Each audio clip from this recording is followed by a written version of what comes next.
الحمد لله رب العالمين والصلاة والسلام على سيد المرسلين وعلى آله وأصحابه أجمعين أما بعد فقد قال الله تعالى في القرآن العظيم وفي الفرقان المجيد فأعوذ بالله من الشيطان الرجيم بسم الله الرحمن الرحيم فإذا قضيت الصلاة فانتشروا في الأرض وابتغوا من فضل الله واذكروا الله كثيرا لعلكم تفلحون صدق الله العلي العظيم. அனைத்து புகழும் அகிலத்தாரை படைத்து பரிபாலிக்கும் எல்லாம் வல்ல அல்லாஹுக்கே உரித்தாகுக. அவனுடைய சாந்தியும் சமாதானமும் அனலம் பெருமானா ஸல்லல்லாஹு அலைஹி வஸல்லம் அவர்களின் மீதும் அவர்களின் அடிச்சுவற்றை அயராது பின்பற்றி வந்த சத்திய சஹாபாக்கள், தாபீன்கள், முத்தகீன்கள், வலிமார்கள், நல்லோர்கள் நம் அனைவர்களின் மீதும் என்றென்றும் நிரப்பமாக உண்டாகட்டுமாக. சங்கை பொருந்திய அல்லாஹ்வின் நல்லடியார்களே, முழு உலகத்தில் அல்லாஹு தஆலா மனிதர்களுக்கு பலவிதமான அருட்கொடைகளை கொடுத்திருக்கிறார். அவனுடைய அருட்கொடைகள் என்பது உலகில் எண்ணில் அடங்காதவை. உண்மையில் அவனுடைய அருட்கொடைகளில் ஆக சிறும் ஒரு அருட்கொடையை குறித்து இன்று நாம் பேச இருக்கிறோம். சொல்லப்போனால் நாட்காட்டியில் நாம் பார்க்கும் பொழுது ஏராளமான தினங்களை சிறப்புப்படுத்தி சொல்லித் தருவார்கள். ஒவ்வொரு தினத்துக்கும் ஒரு விதமான சிறப்பு தன்மையை குறித்து அந்த தினத்தில் அவர்களை போற்றியும் புகழ்ந்தும் உயர்த்தியும் பேசுவது நாட்டினுடைய ஒரு பழக்கமாக ஆகிவிட்டது. அதற்காக அந்த தினத்தை முன்னோக்கி அவர்களை பற்றி பேசப்பட்டு வருகிறது. ஒரு பெற்றோர்கள் தினம் என்றால் பெற்றோர்களை பற்றி ஏராளமான பேச்சுக்களை நாம் கேள்விப்படுவோம். ஒரு குழந்தைகள் என்றால் குழந்தைகள் தினத்தை குறித்துண்டான பேச்சுக்களை கேள்விப்படுவோம். ஒரு ஆசிரியர் தினம் என்றால் அது குறித்து உண்டான பேச்சுக்களை நாள்தோறும் அந்தந்த வருடத்திற்கு ஏற்ப வருடத்தில் ஒரு நாள் மட்டும் உயர்த்தி பிடித்து பேசக்கூடிய காரணிகளை நாம் பார்த்து கொண்டு வருகிறோம். ஆனால் இந்த விஷயத்தில் எல்லாம் இஸ்லாம் எப்படி பார்க்கிறது என்றால் கொஞ்சம் இஸ்லாத்தினுடைய பார்வை என்பது வேறு மாதிரியாக இருக்கும். ஏதோ ஒரு வருடத்தில் ஒரு நாளை தூக்கி பிடித்து கொண்டு கொண்டாடிவிட்டு அடுத்த நாளையே அது தரப்பு உடையவர்களை தள்ளி வைப்பதல்ல இஸ்லாம் சொல்வது. இஸ்லாம் சொல்லக்கூடிய அத்தனை சிறப்புகளையும் உள்ளடங்கியவர். வாழ்நாள் தொடக்கத்திலிருந்து இறுதி வரையும் எப்போதுமே அதை பின்பற்றி வாழ்ந்தவராக அவர் இருந்தால்தான் அந்த சிறப்புகளை எல்லாம் பெற்றவர்களாக அவராக முடிகிறது. அப்படி உயர்த்தி பிடித்து பேசக்கூடிய தினங்களில் ஒன்றுதான் நம்ம எதிர்நோக்கக்கூடிய இந்த மே 5ஆம் தினம். நமக்கு தெரியும் உழைப்பாளிகள் தினம். உழைப்புகளை குறித்து எல்லா மார்க்கமும் மதங்களும் பேசியிருக்கிறது. இஸ்லாத்தினுடைய பார்வையில் உழைப்பை குறித்து இஸ்லாம் எப்படி ஏற்றி வைக்கிறது? மற்ற மதங்கள் எதை பேசுகிறதோ அவ்வளவாக நாம் தெரிந்து தேவை கிடையாது. சொல்ல போனால் அதை தெரிந்தாலும் நமக்கு அவசியமும் கிடையாது. ஆனால் இஸ்லாத்தினுடைய பார்வையை, இஸ்லாம் எப்படி உழைப்பதை குறித்து உண்டான பார்வை என்ன என்றால், பெரும்பாலும் இன்று மாற்றார்களுக்கு கூட இஸ்லாமிய மதம் என்றால் எப்படி போய் சேர்ந்திருக்கிறது என்றால், இஸ்லாமா அது வழிபடுவதற்கு கொஞ்சம் சிரமமான மதம், மார்க்கம். ஒரு நாளைக்கு ஒரு 5 வேளை பள்ளியின் பக்கம் அழைக்கிறார்கள். இவ்வளவு ஏழைகளுக்கு கொடுக்க வேண்டும் என்று கடமையாகவே சொல்கிறார்கள். ஒரு வருடத்தில் இத்தனை நாட்கள் பசித்திருப்பதையும் கடமையாக்குகிறார்கள். இப்படி ஆன்மீகத்திற்குள்ளே பல கட்டுப்பாடுகள் இஸ்லாத்திற்குள் இருக்கிறது என்று வெளியில் இருக்கும் மாற்றார்களாலும் இஸ்லாம் பார்வைக்கு படுகிறது. அந்த வகையில் போனால் அதிகமாக அவர்கள் இறைவனுக்காகவே நேரத்தை ஒதுக்க சொல்கிறார்கள் என்ற பார்வைக்கு இஸ்லாம் எப்படி பதில் கொடுக்கிறது என்பதை இந்த உழைப்பாளிகள் தினத்தை முன்னோக்கி உழைப்பாளிகள் சம்பந்தப்பட்ட விஷயத்தில் குடும்பத்தையும் நம்மை அண்டி வாழ்பவர்களையும் எப்படியெல்லாம் அனுசரிக்க வேண்டும் என்று இஸ்லாம் சொல்கிறது. சூரா முஸம்மிலில் அல்லாஹ் தஆலா 2 பிரிவினர்களை பற்றி பேசுகிறார். ஒரு பிரிவை பற்றி இப்படி சொல்கிறான், அவர்கள் அல்லாஹ்வுடைய பாதையில் போர் புரிந்து போகக்கூடியவர்கள். அதே தரத்திற்கு அதே இணையாக இன்னொரு பிரிவுகளை பற்றி அல்லாஹ் பேசும் பொழுது அவர்கள் தங்களுடைய குடும்பத்திற்காக உழைப்பவர்கள் என்று அதே அடுத்த ஆயத்தில் அல்லாஹ் அந்த பிரிவுகளை பற்றி பேசுகிறார். சமமாக 2 பேர் நிறுத்தி பேசுகிறான். ஒருவர் யார் என்றால் அல்லாஹ்வுடைய பாதையில் போர் புரிபவர். அதே அளவுக்கு உண்டான அந்தஸ்தை இன்னொரு ஆயத்தும் கொடுக்கிறது அடுத்த ஆயத்து. அது யார் என்றால் தனது குடும்பத்திற்காக வேண்டி உழைக்கக்கூடிய உழைப்பாளி. ஜுமாவுடைய தினம் ஏராளம் கேள்விப்பட்டக்கூடிய ஒரு ஆயத்து நமக்கு தெரிந்திருக்கும். ஜுமா என்று சொன்னாலே ஃபைதா குரியத்திஸ் ஸலாத்து ஃபந்தஷிரு, நீங்கள் ஃபைதா குரியத்திஸ் ஸலாத் என்று சொல்லக்கூடிய இந்த தொழுகைக்கு அழகாக முஃபஸ்ஸிரீன்கள் இப்படி அர்த்தம் சொல்கிறார்கள். ஜும்மாவுடைய தினத்தில் ஜும்மா தொழுகை முடிந்து விட்டால் அல்லாஹ் எதன் பக்கம் உங்களை ஏவுகிறார். நாட்களில் சிறந்த நாள் ஜும்மா என்று சொல்கிறோம். ஒரு ஜும்மாவை முடித்தவுடன் அடுத்து அல்லாஹ் என்ன சொல்லுகிறான், அடுத்து நீங்கள் குர்ஆன் ஓதுங்கள், அடுத்து நீங்கள் தஸ்பீஹை பிடித்து அஸ்ர் வரையும் உட்காருங்கள் பள்ளியில் என்றெல்லாம் சொல்ல வேண்டிய ரப்புல் ஆலமீன் அதுவெல்லாம் சொல்லாமல் அல்லாஹ் சொல்லுகிறான், ஃபைதா குலியத்திஸ் ஸலாத்து ஃபந்தஷிரு ஃபில் அர்த், ஜும்மாவுடைய தினம் முடிந்து விட்டது, ஜும்மா தொழுகை முடிந்து விட்டது என்றால் நீங்கள் உலகத்தில் போய் எனது அருட்கொடையை தேடிக் கொள்ளுங்கள், நீங்கள் உழைப்பதற்காக செல்லுங்கள் என்பதை குர்ஆனின் ஆயத்தின் மூலமாகவே அல்லாஹ் நிரூபிக்கிறார். உழைப்பை குறித்து எவ்வளவு முக்கியத்துவத்தை கொடுத்து அல்லாஹ் பேசுகிறார். மஸ்ஜித் நபவியிலே ஒரு சஹாபி உட்கார்ந்து அதிகமாக இபாதத்தில் ஈடுபட்டு கொண்டிருக்கிறார். ஒரு நபர் பெருமானார் ஸல்லல்லாஹு அலைஹி வஸல்லம் கேட்டார்கள், யார் இவர்? இவர் எப்பொழுதுமே பள்ளியிலே இருக்கிறாரே, இவருக்கு உணவெல்லாம் எங்கிருந்து வருகிறது, எப்படி இவர் உண்கிறார் என்றெல்லாம் கேட்கும் பொழுது சஹாபாக்களில் ஒருவர் சொல்வார், யார் சொல்வா, இவர் சகோதரர் இவருக்காக உழைக்கிறார், சகோதரர் உழைத்து வந்து கொடுக்கிறார், இவர் பள்ளியிலிருந்து இபாதத் செய்கிறார். இப்ப ரசூலுல்லாஹி ஸல்லல்லாஹு அலைஹி வஸல்லம் கொஞ்சம் தட்டி கொடுத்து இங்கு பேசியிருக்க வேண்டும். நாமும் அப்படித்தான் நினைப்போம். ஒரு பிள்ளை இபாதத்தில் இருந்தாலும் இன்னொருவர் அதை உழைத்து வந்து கொடுத்தால் அவன் உழைத்து கொடுக்கிறான், இவன் இபாதத்தில் இருக்கிறான், இது நல்ல விஷயம்தான், பெருமானார் புகழ்ந்து பேசியிருக்கலாம். நாயகம் ஸல்லல்லாஹு அலைஹி வஸல்லம் எந்த மறுப்பும் தெரிவிக்கவில்லை, நல்லது என்று சொல்லிவிட்டு, ஆனால் அடுத்து ரசூலுல்லாஹ் சொன்ன வார்த்தை என்ன தெரியுமா? நாயகம் இதை சொன்னார்கள், என்னதான் ஆன்மீகத்தில் மூழ்கி இவர் இங்கிருந்து இவ்வளவு வணக்கம் செய்தாலும் கூட அந்த சகோதரர்கள் உழைத்தும் விட்டு அல்லாஹ்வையும் அண்டி வருகிறாரே, இவரை விடவும் அவர் சிறந்தவராக இருக்கிறார் என்றார்கள் பெருமானார் ஸல்லல்லாஹு அலைஹி வஸல்லம். அப்ப இஸ்லாத்தினுடைய பார்வை நாயகத்தினுடைய இந்த வார்த்தையிலிருந்து தெளிவாக விளங்குகிறது. வெறுமனையே ஆன்மீகத்திற்குள்ளே மூழ்குவது மட்டும் அல்ல இஸ்லாம், அதையும் தாண்டி குடும்பங்களுக்கு செய்ய வேண்டிய அத்தனை கடமைகளையும் செய்வதற்கு பெயர் இஸ்லாம். நம்மை அண்டி வாழ்பவர்களை அண்டி வாழ்வதற்கு பெயர் இஸ்லாம்.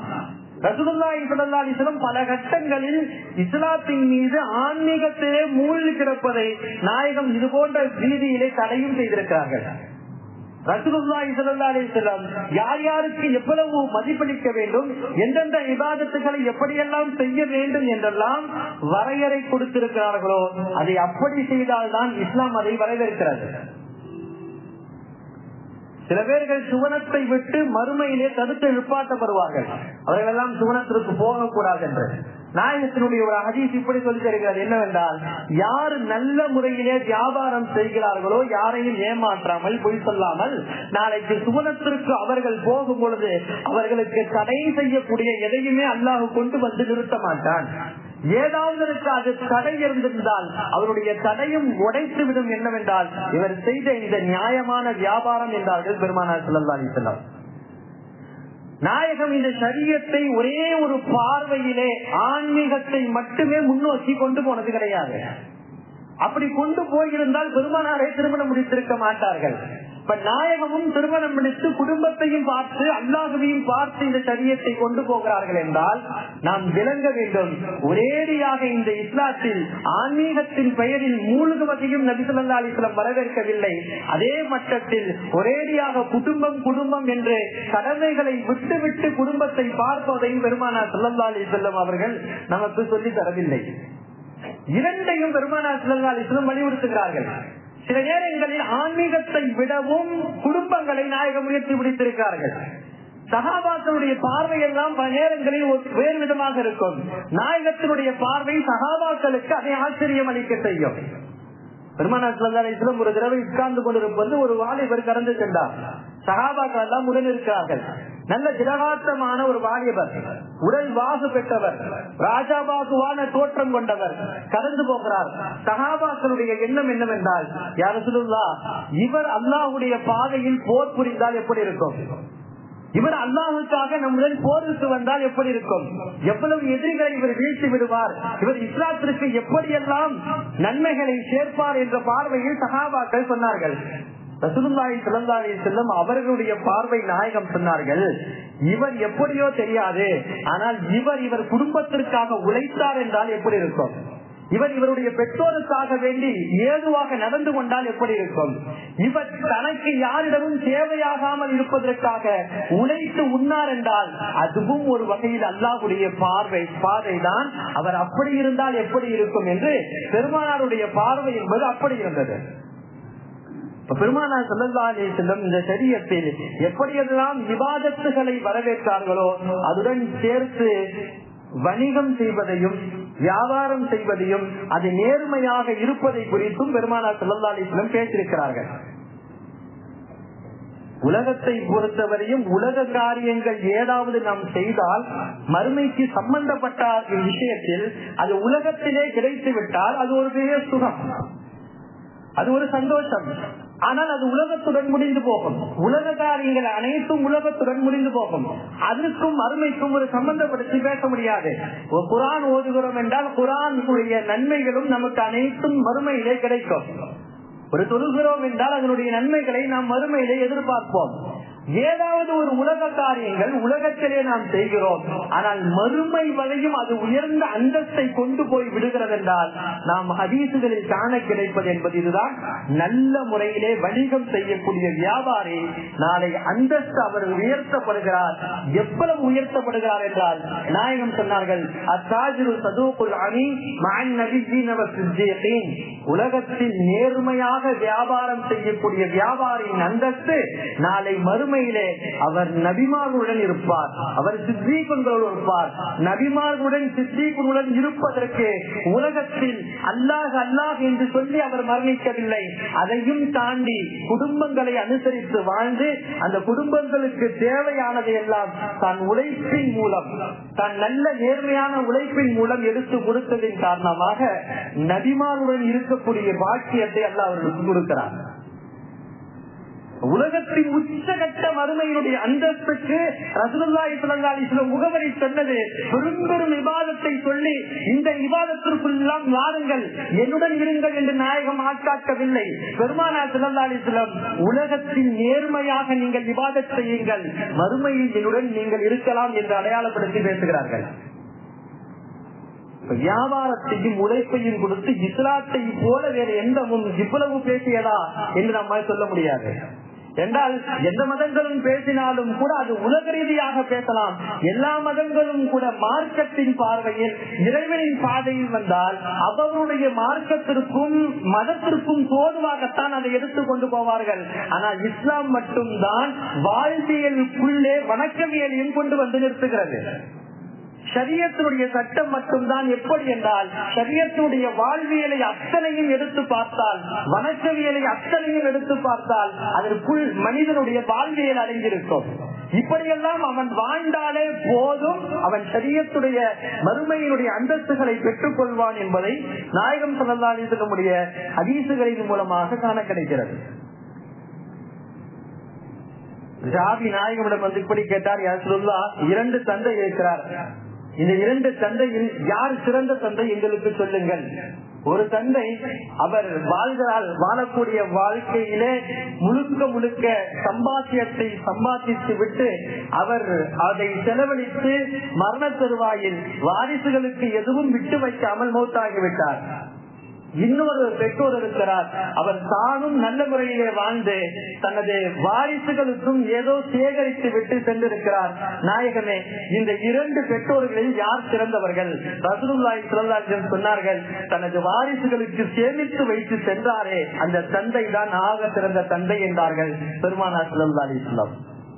ஒரு சிறந்த தந்தைக்கு ரசூலுல்லாஹ் அடையாளம் கொடுக்கும் பொழுதும் எப்படி கொடுக்கிறார்கள் என்றால், நான் வாழ்ந்தேன், நான் முடித்து விட்டேன், சென்று விட்டேன் அல்ல, வரக்கூடிய உனது குழந்தைகளுக்காக இஸ்லாத்தை சேகரித்து பணங்காசுகளை வைப்பதை இஸ்லாம் வரவேற்கிறது. ஏதோ விட்டு விட்டு போவதல்ல, வாரிசுகளை குறித்து உண்டான சிந்தனை வேண்டும் என்று சொல்கிறது இஸ்லாம். அதை நல்ல முறையில் பிள்ளைகளுக்கு போய் சேர்க்க வேண்டும் என்று சொல்கிறது இஸ்லாம். இவ்வளவு பெருமானார் ஸல்லல்லாஹு அலைஹி வஸல்லம் உழைப்பை குறித்து பேசுகிறார்கள். எனவே உலகத்தில் நாம் செய்யக்கூடிய வியாபாரம் என்பது தனி, இபாதத் என்பது தனி என்பது கிடையாது. நாம் செய்யக்கூடிய வியாபாரம் தான் பல நேரங்களில் இபாதத்தாக ஆகிறது. வியாபாரமே இஸ்லாத்தின் பார்வையில் ஒரு இபாதத்து தான். எதுவெல்லாம் நாயகத்துடைய சுன்னத்துகள் என்று படிக்கிறோமோ, சுன்னத்துகள் செய்தால் நன்மை இருக்கிறதா? கண்டிப்பாக சுன்னத்துகளுக்கு நன்மை இருக்கிறது. இப்ப ரசூலுல்லாஹ் எப்படியெல்லாம் வியாபாரம் செய்தார்களோ நாம் அப்படி செய்தால் அது சுன்னத்து, அதற்கும் நன்மை கொடுக்கப்படும். ஆனால் அதற்கு மாற்றமாக செய்யும் பொழுதுதான் வியாபாரம் அது கூடாமலாகி போகிறது. இஸ்லாம் வரவேற்கத்தக்க முறையிலே நாம் செய்யக்கூடிய வியாபாரம் என்பது இபாதத்துகளிலே சார்ந்ததாக ஆகிறது. அதிலும் இபாதத்துகள் என்பது சாதாரண இபாதத்துகள் அல்ல, உயர்ந்த இபாதத்தாக வியாபாரம் செய்யக்கூடிய வணிகமாகி போகிறது. அஹ்மத் இப்னு ஹம்பல் ரஹ்மத்துல்லாஹி மாபெரும் ஒரு மேதை.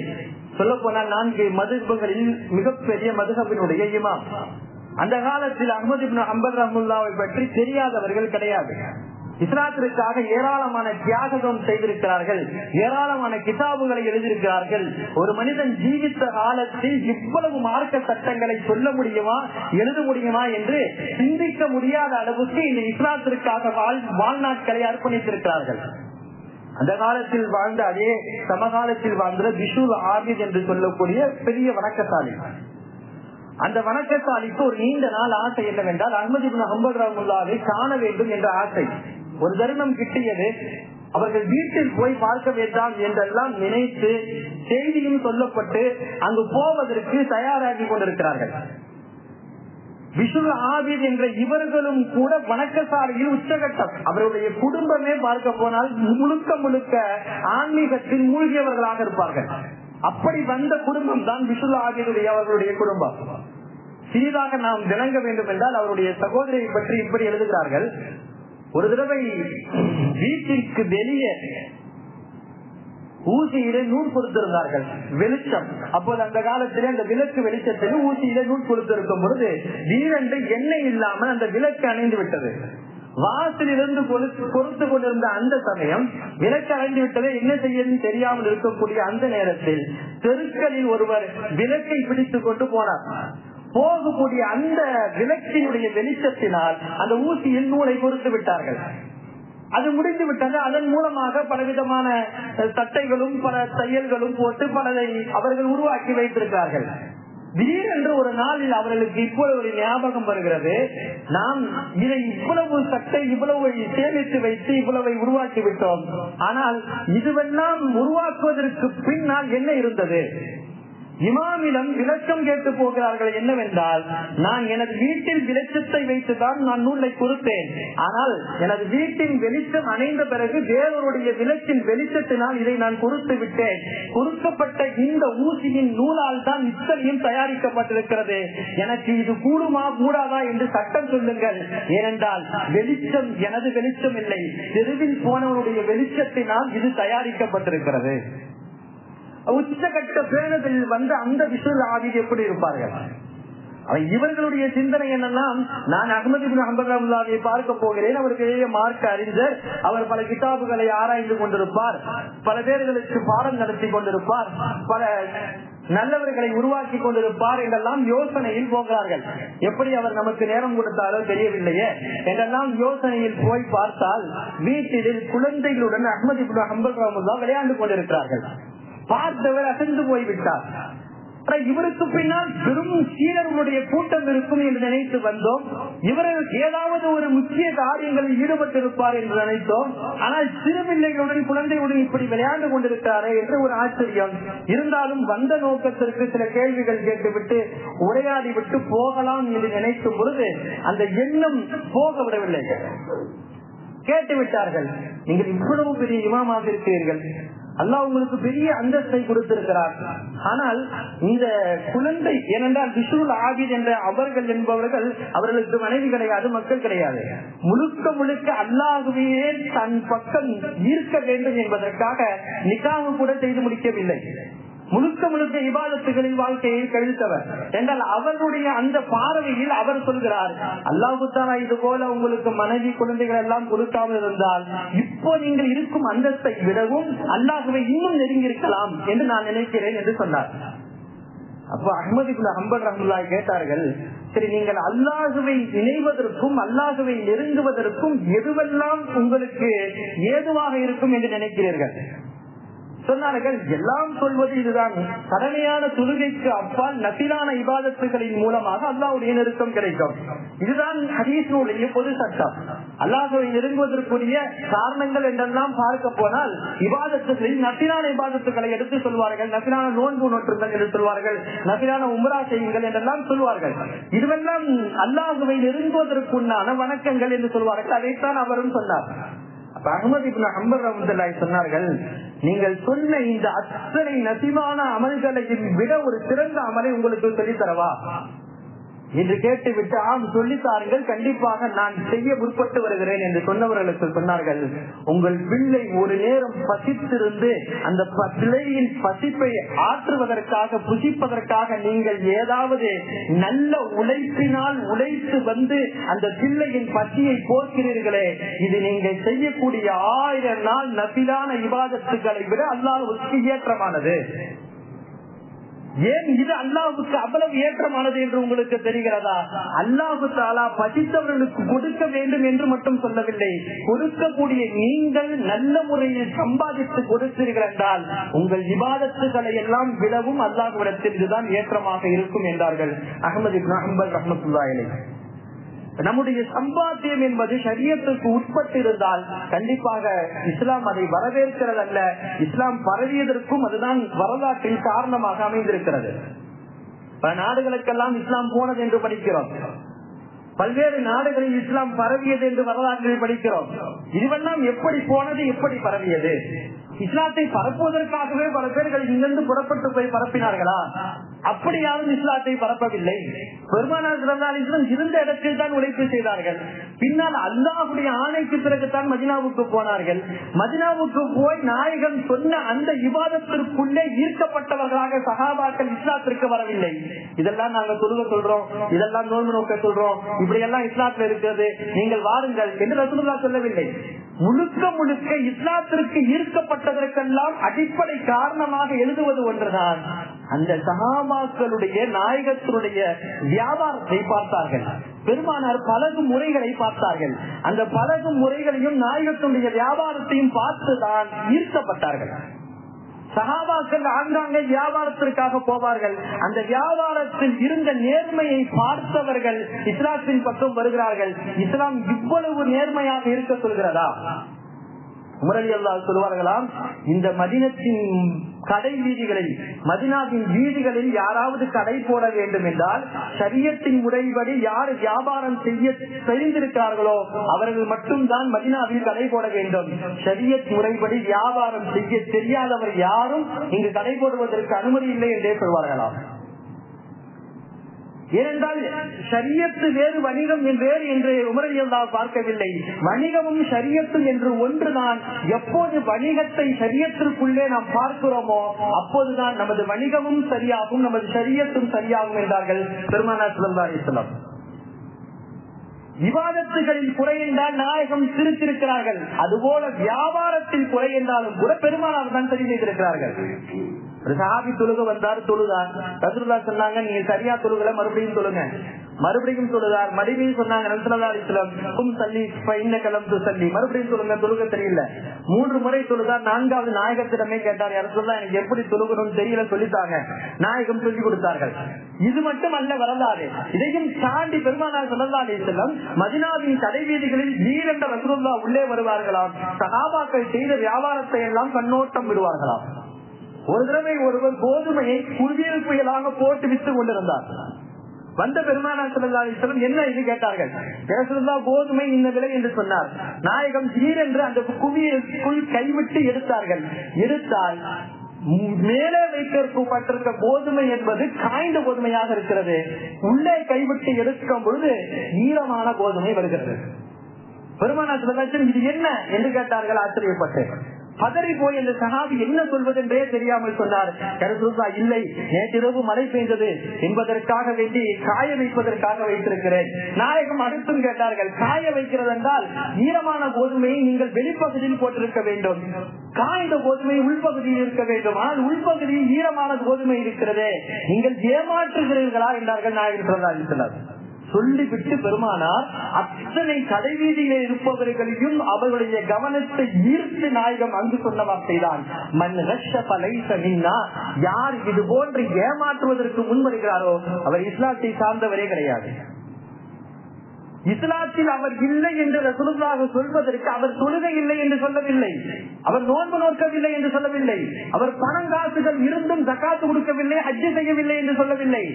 என்ன செய்தார்? வியாபாரத்தில் மோசடி செய்தார். வியாபாரத்தில் மோசடி செய்தவன் நம்மை சார்ந்தவன் அல்ல.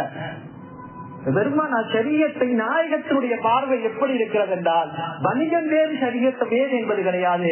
வணிகத்திற்குள்ளேயே பெருமானார் ஸல்லல்லாஹு அலைஹி வஸல்லம் ஷரியத்தை வைத்து தான் பேசியிருக்கிறார்கள்.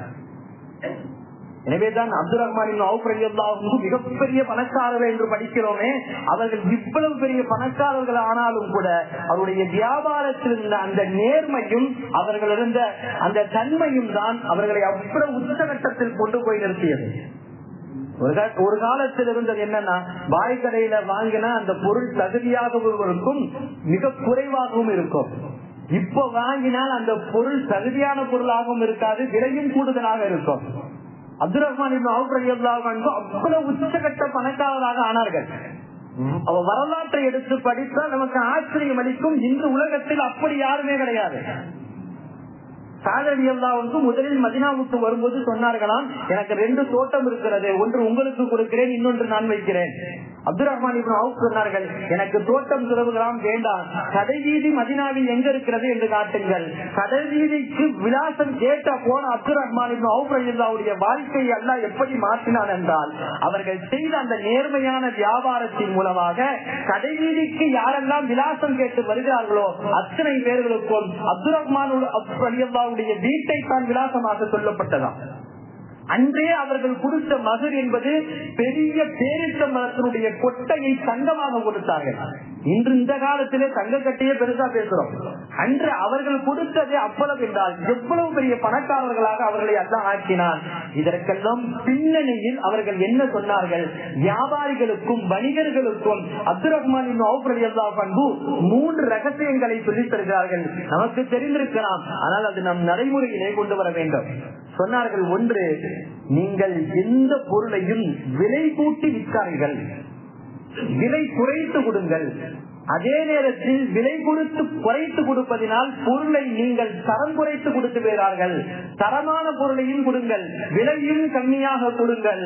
வியாபாரத்தில் பொய் சொல்ல வேண்டாம், வியாபாரத்தில் ஏமாற்றம் செய்ய வேண்டாம். இந்த 3 சொன்னார்கள்.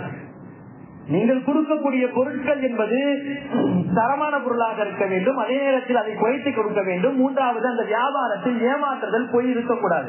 இந்த 2 முதலில் இருக்கக்கூடிய 2 நமக்கு கொஞ்சம் நஷ்டத்தை கொடுப்பதை போல தெரியும். அப்துல் ரஹ்மான் இப்னு அவுஃப் அவர்களே அதற்கு விளக்கமும் சொல்கிறார்கள். நீங்கள் நினைக்கலாம், தரமான பொருள் என்றால் தகுதியான விலை வைக்க வேண்டும், தரமான பொருளையும் கொடுக்க வேண்டும், கொஞ்சம் விலையையும் குறைக்க வேண்டும் என்றால் என்ன சாத்தியம் என்று நினைக்கலாம். சொன்னார்கள், நீங்கள் ஒரு தடவை இப்படி இப்படி நீங்கள் கொடுத்து பழகினால் உலகத்திற்கே நீங்கள் தான் வணிகர்களாக ஆகி போவீர்கள். யாராவது ஒரு சில பேர் உங்களுக்கு அதிக விலை கொடுத்து வித்துவிட்டு அவர்களே உங்களை நாடி வருவதை விடவும் நீங்கள் எல்லாரிடமும் இதை போய் சேர்த்தீர்கள் என்றால் எங்கு கம்மியாகவும் இருக்கிறதோ, எங்கு பொருள் தரமாகவும் இருக்கிறதோ அங்குதான் வணிகர்களே படையெடுத்து வருவார்கள். இந்த அப்துல் ரஹ்மான் அப்படித்தான் உருவாக்கி இருக்கிறேன் என்றார்கள் அப்துல் ரஹ்மான் இப்னு அவ்ஃப் ரலியல்லாஹு அன்ஹு. எனவே சஹாபாக்களுடைய வரலாறு என்பது எப்படி ஆன்மீக பார்வையில் நமக்கு மிக முக்கியமோ அதுபோல வணிகத்திலும் சஹாபாக்கள் நமக்கு முன்மாதிரியாக இருக்கிறார்கள். நாம் வாழும் காலமெல்லாம் ஷரியத்தின் முறைப்படி நம்முடைய வணிகத்தை மாற்றிக் கொள்ளக்கூடிய பாக்கியத்தை அல்லாஹ் தருவானாக. வாஹிரு தஅவானா அல்ஹம்துலில்லாஹி ரப்பில் ஆலமீன்.